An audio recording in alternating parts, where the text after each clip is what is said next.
Bonjour, j'espère que tout va bien. Aujourd'hui, on va faire un point sur les plateformes Pretup et October, un point sur mes investissements sur ces plateformes. Donc, on va regarder ça directement sur le site Pretup. Donc, pour rappel, j'avais quelques prêts qui étaient en retard. J'avais un tout petit montant qui était indiqué en capital perdu. Donc ça, on va voir ce qu'il en est maintenant. Et sinon, ça se passait plutôt pas trop mal sur Pretup. Voilà. Et sinon, sur October, par contre, c'était un peu plus compliqué, puisque bon, j'avais également pas mal de prêts en retard, mais par contre, voilà, d'un montant assez élevé, ce qui faisait que mon taux de rendement, défaut inclus, était carrément négatif. Donc on va voir maintenant sur chaque plateforme comment ça a évolué. Donc là, sur la plateforme de Pretup, donc on voit que maintenant, j'ai... alors ça, c'est le montant total investi depuis le départ sur la plateforme, hein, sans compter ce que j'ai désinvesti. Donc voilà, on voit montant du capital prêté récupéré 951 €. Ensuite, on a capital prêté restant à récupérer 582 €. Donc voilà, ça c'est ça mon capital qui reste d'investi sur la plateforme. On voit que j'ai 24 €, 24,05 centimes de retard, en capital de retard. Capital perdu de 1,81 €, un montant de 1,81. Cumul des intérêts bruts encaissés 150 €. Intérêts bruts restant à récupérer 40 €. Cumul des intérêts nets versés 104 €. Cumul du montant des impôts retenus 46 €. Et taux de rentabilité brute hors défaut 9,67%. Donc le taux de rentabilité brut, il est plutôt pas mal, hein. On va dire que si à la fin, au bout du compte, je récupère la totalité de mon capital, j'aurais eu plutôt voilà, un bon rendement sur la plateforme, hein. Pour une plateforme française, c'est pas mal, hein, on s'approche des 10%. Par contre, si je finis avec ce taux-là, bon, c'est un peu moins bien, mais ça reste quand même très correct, hein. Si 6%, voilà, si j'ai vraiment, voilà, à la fin de mes investissements, j'ai vraiment fait 6% par an, on est quand même sur quelque chose de pas mal, hein. On est au-dessus du livret A, on va dire. C'est pas mal.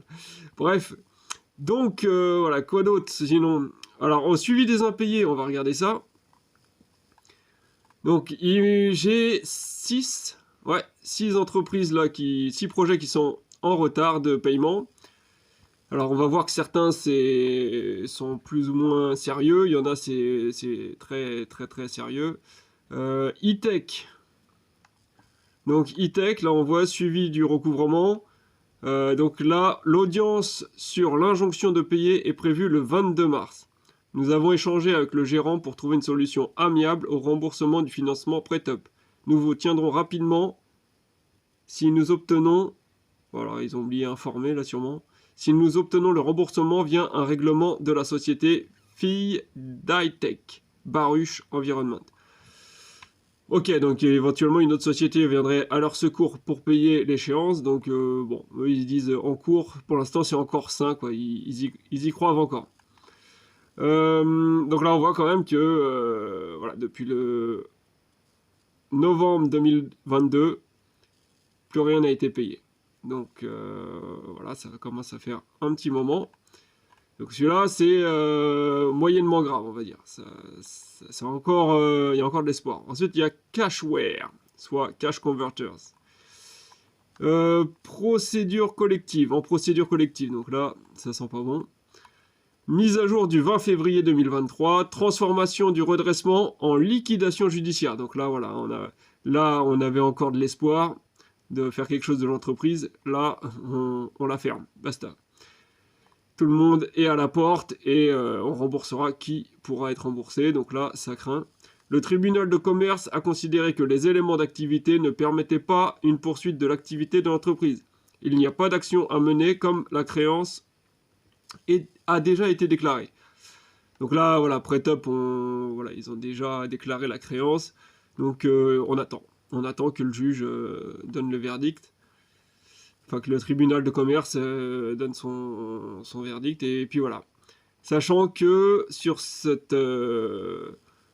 projet, je n'ai jamais eu un seul remboursement, quoi. Là, c'était un foirage du début à la fin, quoi. On se demande bien le dossier, comment il a été traité. Là, est-ce que le gérant cachait des choses? Je ne sais pas, hein, parce que c'est vraiment là, un ratage complet comme ça, c'est incroyable. Voilà, donc aucune échéance là, c'est vraiment la loose complète. Ensuite, on a East Beer and Wolf. Donc là, a priori, il est considéré comme sain, celui-ci. Prévision, reversement, échéance, milieu de semaine prochaine. Donc là, c'est la mise à jour du 20 avril. Donc là, logiquement, à partir de la semaine prochaine, on aura en milieu de semaine, donc je sais pas, mercredi peut-être, les remboursements. Donc là, on saura la semaine prochaine si celui-là, il craint ou non. Pour l'instant, il n'y a qu'une seule échéance qui est en défaut, qui est en souffrance, comme il dirait. Non, donc, ouais, pour l'instant, celui-là, on a de l'espoir. Celui-là, ça va. JK Promotion, financement, programme immobilier. Alors celui-là est sain également. La mise à jour du 18 avril 2023 dit que l'entreprise est en train de relancer ses chantiers. Nous avançons pour signer un protocole pour le financement pré-top et fixer les modalités de remboursement. Comme indiqué dans les précédentes communications, l'objectif est une reprise des échéances d'intérêt ces prochains mois, réglées grâce aux frais de gestion facturés auprès des sociétés de construction, plus un règlement de l'arriéré des échéances d'intérêt ces prochains mois. L'objectif de sortie du financement pré-top sera programmé le T1 2024, donc premier trimestre 2024. Une prise d'hypothèque de rang 1 sur un terrain détenu par la société JK Promotion sera prise pour avoir une garantie sur cette restructuration. Ok, donc par contre c'était un projet qui partait super mal, celui-ci, hein, on voit pareil, aucune échéance de payer depuis le tout début du projet, donc pareil, on se demande bien comment il a été choisi. Donc là, à voir si la relance des chantiers se fait ou non, sinon celui-ci, ça risque de finir mal. PLP. Alors PLP, qu'est-ce qu'il nous dit? Celui-là aussi, il est sain. Donc nous avons reçu le PV d'AG actant la rentrée du nouvel investisseur. Le versement en compte courant d'associés va intervenir d'ici la fin du mois d'avril, permettant la régularisation de 2 échéances en retard dans la foulée. Au niveau de l'activité, le chiffre d'affaires progresse. Validation de l'emplacement. Confiance de la société de l'atteinte du point mort rapidement. Ok. Donc, ouais, j'ai rien compris, mais... Donc, a priori, compte d'intervenir d'ici la fin du mois d'avril permettant de la régularisation. Donc, le versement en compte courant d'associé va intervenir d'ici la fin du mois de 1. Nous avons... Moi, je vous avoue, j'ai pas tout compris. Ensuite, on passe manufacture des pianos de France. Alors celui-là, c'est celui qui craint aussi pas mal. Donc en procédure collective, nous avons appris le placement en liquidation judiciaire de la société par le tribunal de commerce de Chaumont. Toutes les démarches lancées ces derniers mois pour la mise en place du plan d'appurement n'auront pas abouti. Le juge a considéré que les éléments d'activité n'étaient pas suffisants pour pérenniser l'activité et maintenir les emplois en place. Notre avocat a déjà pris attache auprès de l'administrateur judiciaire en charge de la liquidation. Nous allons effectuer la déclaration de créance auprès de ce dernier. Nous allons également ouvrir une procédure à l'encontre de l'ancien dirigeant pour faire activer la caution personnelle et tenter de récupérer des fonds. Donc voilà, celui-là, là, ça craint. Je pense que voilà, celui-là, il faudra juste croiser les doigts qu'on récupère un minimum, voilà, enfin un maximum possible, je veux dire, mais à mon avis, il faudra s'attendre à un minimum. Donc montant prêté 20 €, hein, de toute façon sur chaque projet c'est 20 € en général, si je dis pas de bêtises. Et a priori, ouais, il y a une seule échéance qui avait été payée, donc du coup, voilà, 20,18 €, il manque, il reste encore à payer. Assurance 4,97, je sais pas, il y a peut-être une assurance qui a continué à payer pendant un moment, je ne saurais pas dire. C'est dommage, ça manque un peu de détails peut-être. Donc voilà, donc il y a grosso modo, il y a 2 projets qui sentent vraiment pas bon. Là, c'est celui-ci là qui est donc en liquidation judiciaire et Cashware, les pianos et Cashware là, voilà. pour PrêtUp, voilà où on en est. Donc maintenant on passe à October. Alors, donc sur October, là j'ai un encours de 532 € en tout sur la plateforme. Tac.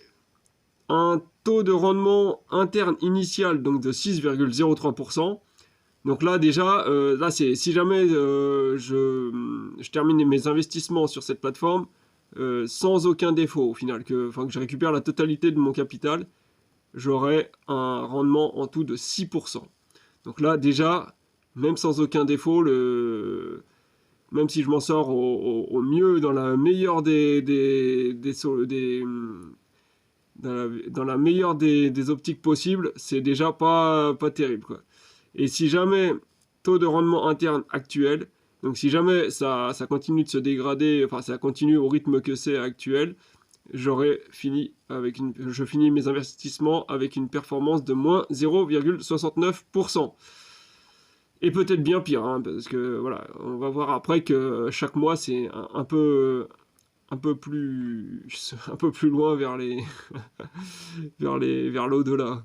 Parce que j'ai reçu un mail d'October, là, je sais pas, l'intitulé c'est vers l'infini et l'au-delà, quoi. Comme quoi, genre, ils ont des bonnes nouvelles à nous annoncer. Vers l'infini et l'au-delà. C'est quoi l'infini? C'est le temps qu'il faudra attendre avant de recevoir tout notre capital qui soit remboursé, peut-être, je sais pas. L'infini et l'au-delà, quoi, franchement. Donc, 71 prêts en tout sur cette plateforme que j'ai financé, dont 9 qui ont été terminés et 16 qui sont à l'heure actuelle en défaut. 16, hein, donc voilà, 16, alors qu'on est à 6 prêts en défaut sur PrêtUp, donc voilà, ça fait 10 de plus, pour la même somme à peu près d'investis, voire un peu moins. Voilà, là on voit au niveau des gains, ils estiment pour l'instant à moins 22 €. Donc là, c'est reparti au plus bas possible, hein. Il y a un moment, je frôlais le zéro, mais il n'y a rien à faire, à chaque fois, ça plonge. Dont 99,97 € d'intérêt perçu, voilà, mais 122,30 € de perte et provision.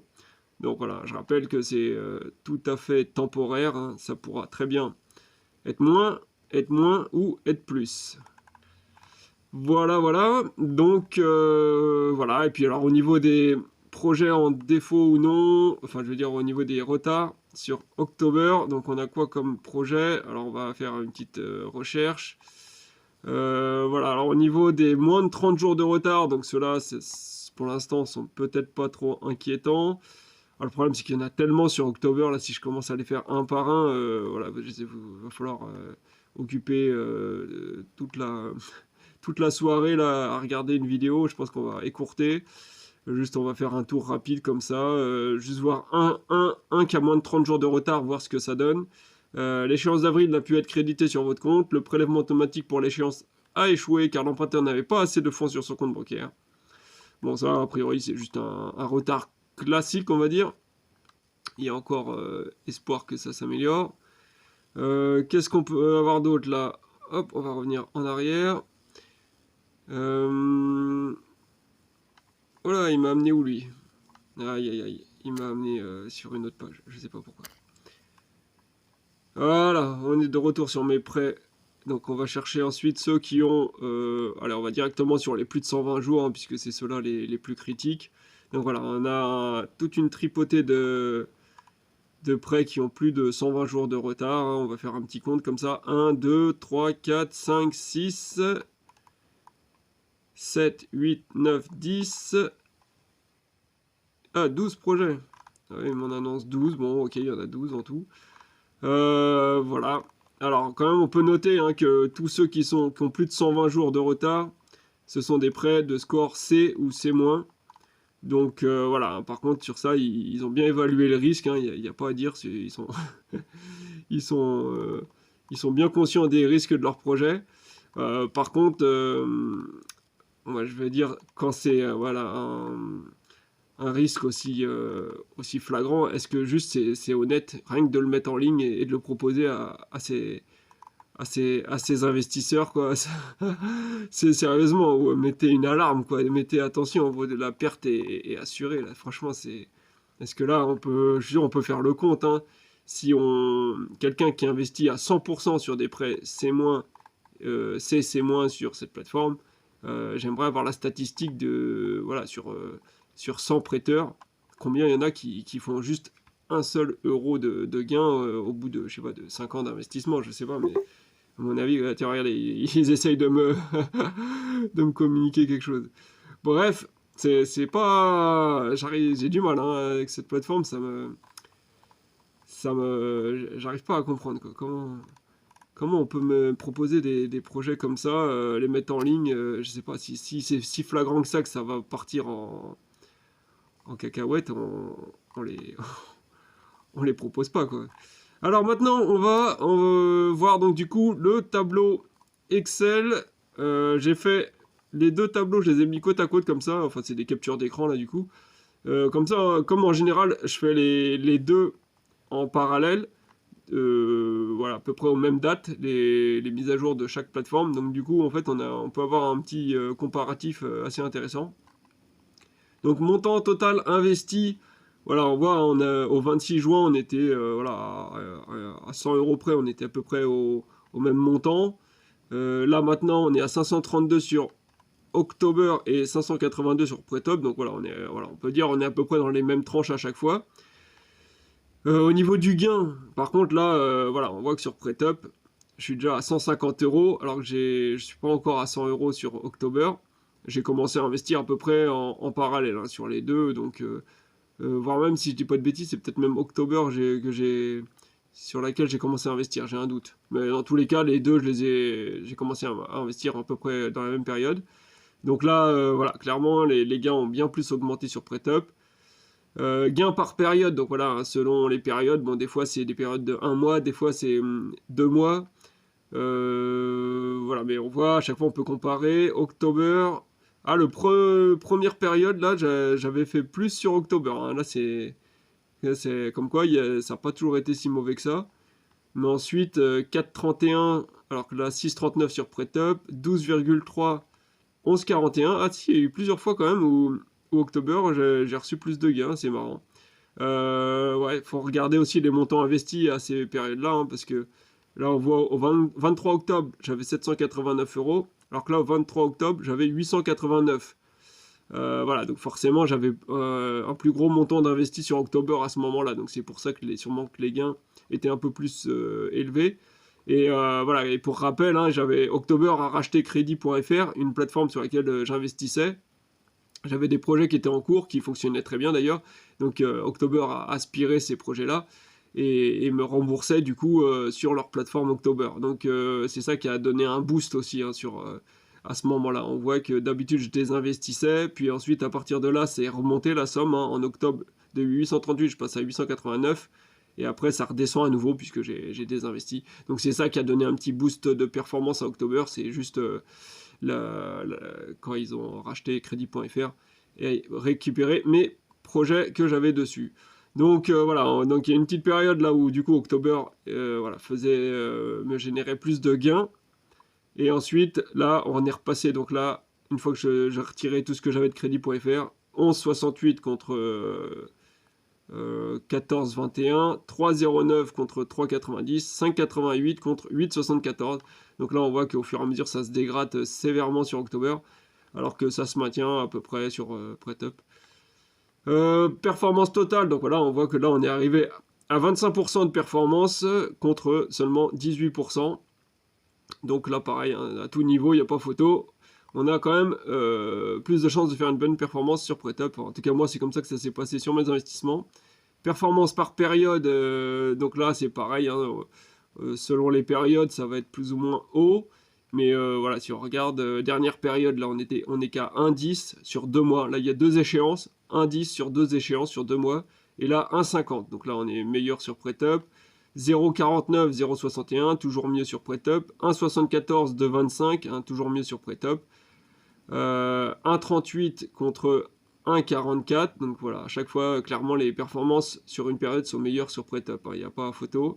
0,51, 0,72, 1,04, 0,78. Donc il y a juste cette période-là où je ne sais pas ce qui s'est passé. October avait ou alors c'est l'inverse, c'est PrêtUp qui avait une baisse de performance, je ne sais pas, mais voilà, à part cette petite zone-là, tout le reste, il n'y a pas photo, on est 1000 fois mieux sur PrêtUp. Montant en retard, alors là, c'est là que ça va être de toute façon flagrant, hein, parce que c'est là que tout se joue. Là, on est passé de 72 € à 122 €.